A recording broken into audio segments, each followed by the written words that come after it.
অনেক বছর পর তিন পুরনো বান্ধবীর দেখা হয়ে গেল একটি হাসপাতালের সামনে। এতদিন পরে দেখা, কথা না বললে কি চলে? তাই তারা হেসে খেলে গল্পে মেতে উঠল। প্রথম বান্ধবী গর্বের সাথে বলল, আমার স্বামী এত ধনী যে আমি যেখানেই যাই আমার নিজস্ব হেলিকপ্টার সব সময় আমার জন্য প্রস্তুত থাকে। দ্বিতীয় জন হেসে বলল, আমার স্বামী একজন নামকরা ব্যবসায়ী, আমি কোথাও বের হলে আমার ব্যক্তিগত গাড়ি আমার পেছনেই থাকে, যাতে করে এক মুহূর্তও দেরি না হয়। তখন তৃতীয় বান্ধবী একটু লজ্জা পেয়ে শান্তভাবে বলল, আমার স্বামী এতটা ধনী নয়, একেবারে সাধারণ একজন মানুষ, কিন্তু সে আমাকে খুব বুঝে এবং খুব বেশি ভালোবাসে। এমন সময় আকাশে হেলিকপ্টারের শব্দ শোনা গেল। প্রথম বান্ধবী বলল, এই যে আমার হেলিকপ্টার চলে এসেছে আমাকে নেওয়ার জন্য।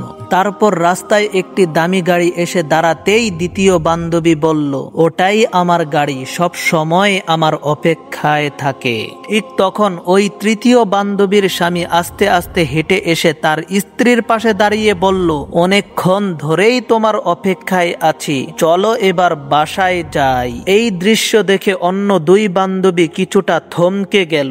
একে অপরের চোখের দিকে তাকিয়ে বলল, আসল ভাগ্যবতী তো আমাদের এই বান্ধবী, কারণ তার পাশে থাকে সব সময় একজন ভালোবাসার মানুষ।